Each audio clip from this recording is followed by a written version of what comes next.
time. You've been talking about it. Can you give us some insight on the rules to winning, the unwritten rules? You said you're not going to celebrate on the court.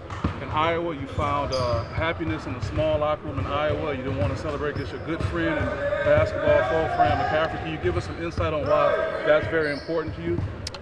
Well, I've seen a couple teams do that, and I think I don't like that for me. You know, I don't mean it's right or wrong, but we'll celebrate when we're supposed to celebrate. I mean, you probably saw, you know, at Thursday night, we were all together, and that's what we did. And we didn't release it till after we won, for sure, the regular season, and they released that. But the real celebration will happen, you know, when the game's over on Sunday, because that's just the way it's supposed to be, win, lose, or draw.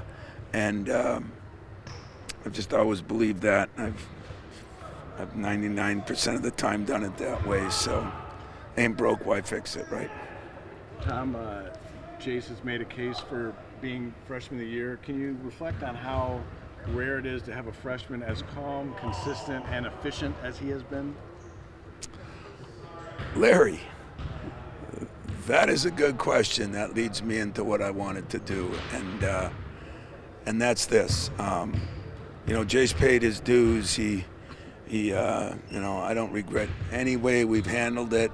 He's fresh now, where a lot of these freshmen are going the other way. But there can't be many guys that I've even coached that are as efficient and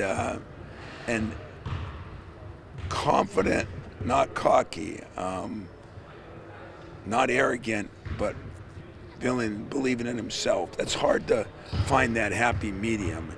And this kid has been, if you look at, you know, the Big Ten season in general, especially the last 7 or 8 games, I mean, his numbers were almost 50, 40, and 90. He fell down a little bit in the free throw shooting, but his rebound numbers are going up. He didn't play quite as many minutes as some of those other guys. If you look at it, points per minute, which the NBA does, I mean, he's averaging a couple less points than some of the guys that started out with a bang, but, you know, have kind of petered out a little bit. And the other main reason I think Jace Richardson is a candidate is because he's been in the forefront of a team that's winning the league by a game or two now. And whatever happens with that happens, but he's not only been a freshman, but he's been a freshman that has been very influential in Michigan State, winning a Big Ten championship. And that does not happen very often. It hasn't over my whole career. It hasn't. There's been a few in the league, but not many. So I feel comfortable now in giving him his just due because he's deserved it. He's deserved it for a while. But, you know, his humility and everything is why I'm comfortable talking about him, because I'm not worried about something going to his head or thinking something. Everything he's gotten, he's earned and deserved, and he's gotten better in every category, and he's helping a team win a Big Ten championship, which very, very, very few people can do. Finally, on the last day of the regular season, feels like maybe not a first-time prep for the first time, with the recency at least? Yeah, you know, we've had a lot of first-time preps, but at least this is a second-time prep. We got in late last night, and, you know, guys are a little tired today, so we got to get fresh somehow here, and now I guess we turn back the clocks, huh? So don't you guys come an hour later, because I know you guys will fall asleep, so make sure you realize that we play at the old 11 o'clock, which is the new 12 o'clock. So you're going to get one less hour of sleep. But I think our guys are excited. I think they're today was a day where you went through everything and put it in. Tomorrow's the day you start building, and Sunday's the day you let the Lions out, you know. So what I guess is sort of the message. I mean, it's a team you beat. They should be on the road as a rival. They've slipped a little bit lately, so they're probably going to be coming in with a certain. Yeah, well, everybody knows around the country that Senior Day at Michigan State is a special day. I'm not saying it's not at a lot of places, but I think it's a very special day here. What more would your rival like to do? Come in and ruin that day, you know? So it's not just for the Big Ten championship. It's also for the seniors. And, you know, Frankie and Shimon have put in time, but Jaden Akins has put in a lifetime.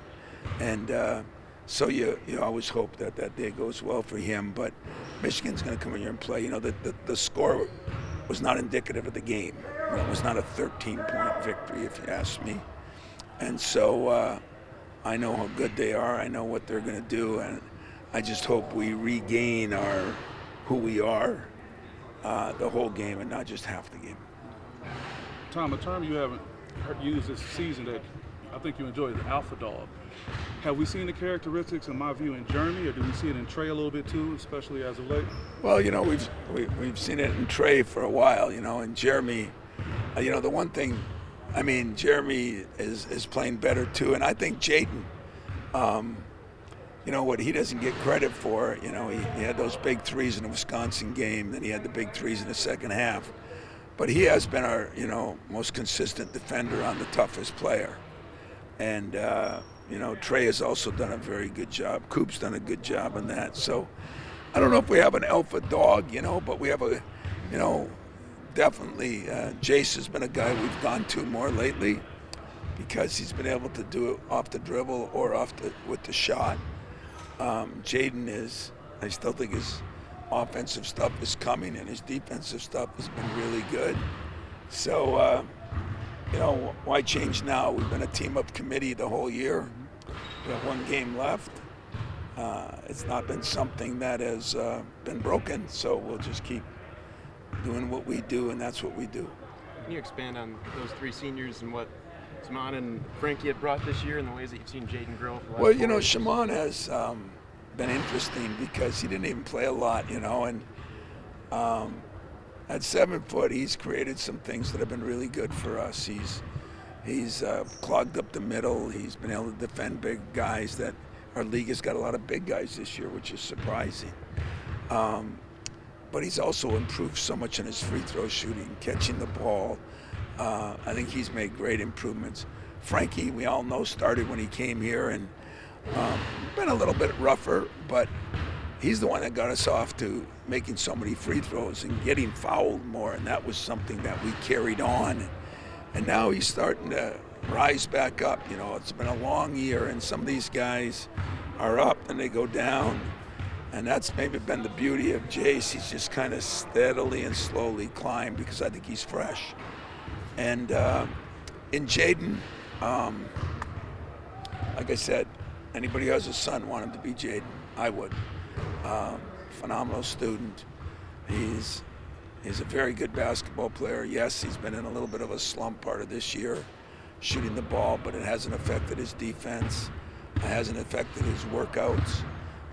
He definitely works as hard as a lot of players that I've had that have ended up, some, you know, the Denzel Valentines of the world and the Miles Bridges and the Gary Harrises and those guys, Jaren Jacksons, that work their tail off. This kid works his butt off every day, and I'm excited for his future, but I like the immediate future better because we got a big game Sunday, and then we got the Big Ten tournament, and we got the NCAA tournament. A lot of basketball left for Jaden, and Jaden, the better Jaden is, the better we'll be. Question about Jeremy. A lot of basketball left to play, but can you reflect on the season he's had and how key he will be moving forward? Yeah, well, you know, when you look at Jeremy too, you know, I mean, they always say that your best basketball gain is between your freshman and sophomore year. He didn't have one. And so it's really amazing, you know, what he's done. I mean, it's been frustrating for him at times and us at times because it doesn't just come as smoothly. But when you have that much time off and go through what he went through, the injury, I think he's done a hell of a job, and I think his best basketball could be the rest of this year, and his best basketball definitely will be after a summer of really getting a chance to get better with his game. That'll be a big key. When you talk about Frankie, how have you seen him navigate this season in terms of, probably came in with certain expectations, it's looked a little different, but lately it seems like he's also found a comfortable role to help you guys win games. How is that whole process? He has, and you know, the other great thing about Frankie is he never won a lot where he was. And I mean, he's so excited about winning a Big Ten championship and some of the arenas he's played in, you know, not an entitled kid, and I love that about him. So Did it go exactly like he'd like? Probably not. But has it been good in a lot of ways? I think so. And he's been playing better as of late. So great time to be getting better. And we got more than a couple guys that are getting better as of late. Coach, with Frankie and Shimon, I know it's one thing for a high school recruit to choose you because, of course, they can transfer. But for a guy to choose you for their final year, what does that mean to you? Well, it means more than I really even think about, because this is a new era for me too, and you bring up a really good point. Somebody is saying, hey, this is my last year, I'm going with you. And I'm going to start looking at that a little better than I have, because it's something never really dealt with, so I've never really thought about it. But I'm hoping they're glad they came here, but I'm glad that we got them. And they've both been, I think they played in every game. They've both been steady part of our success this year. You talked in the past about how one of your concerns with the portal is, are guys going to be able to go back places and where? Do you feel like you've created an environment where Frankie and Shimon know this is a place they can come back to? Oh, definitely, and maybe others do too. I don't know, but I definitely think that they'll be back, and that happens when you have a special bond with your teammates, and you bond with the players that came back, like when Draymond and those guys came back for Grind Week. These guys all get to spend time with them, and that's how you speed the process up. That even though you didn't spend 4 years, and we'll continue to do more things like that to try to navigate this world that we're in, because I think it's a difficult world for these players. You've respected Jaden's work ethic and everything since he's been here, and for him to be able to leave with at least a title to his name now, I know he's been striving for these things, and as a senior to get his piece of something for him, what do you feel in that respect? I think I felt better for him than anybody, because I know what work he put in this gym. I know what he's done here. I know what he's all about. I know even when he was struggling, he's still our leading scorer. I know when he was struggling. Never complained about anything. Jaden's a unique kid, and I think there's going to be a lot of good things in Jaden's future. I really do, because anybody that works his hard, I think sometimes he puts too much pressure on himself. That's normal for guys that are driven. But yeah, I'm happy for Jaden. He leaves with something, as Mateen Cleave said. When we were at a reunion and all the guys, no, only the champions get to stand over here. He didn't mean just national championship, Big Ten champions.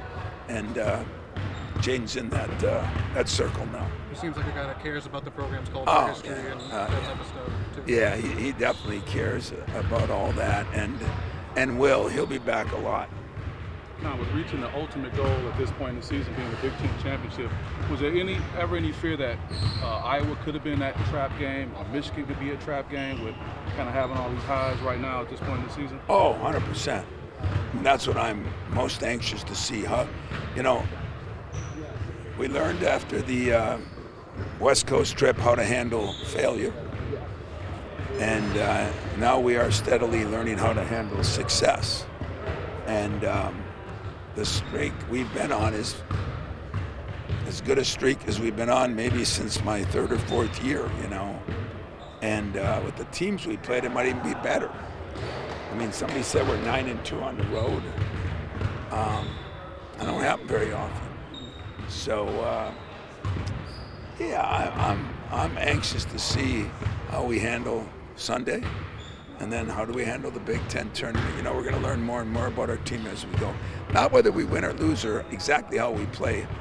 How do we prepare? How do we address the situation? And I thought we did a great job going to Iowa. The practices were good. But I say your games are won in practice, then they're won in airplanes, then they're won in hotels, and then they're won in locker rooms. And if you got to do all four to help you win on the floor. I'm not sure we did a couple. I think we skipped a couple. Took a little bit for granted. And that, hopefully we'll learn from that and see if we can come out a little bit more ready and focused the whole time. 11 Big Ten championship teams you've had now. What are some of the characteristics they've all had, and what are some of the things that make this team unique? Well, they all had great assistant coaches. They all had people that cared about them. They were all part of an incredible fan base. And I think they were all guys that winning mattered. And everybody takes that for granted, like winning should matter. Of course winning matters. Winning doesn't matter as much as it used to. And there's other distractions in the way. And I think all these teams, winning has been the most important thing. And for that, I'm the most grateful head coach you could be. Coach, I know it's still, like you said, a long season still left. With that being said, you know, getting these kids to buy in to sharing those minutes around, like you said, sharing the numbers is always hard. Is that a conversation that you guys will have or have already had of, like, look what happens when you buy into a situation and reap the benefits? We've had that conversation in October, November, and January, and February, and I'm sure I'll still have it in March. Just because, you know, as you go through it, it kind of weeds itself open. The better players rise, and the ones that aren't playing as good are going to drop a little bit. That's just the way it is. And but the way these guys have hung together, stuck together, pulled for one another, has been one of the more enjoyable things I've been through as a head coach. Anything else, guys? Frankie's over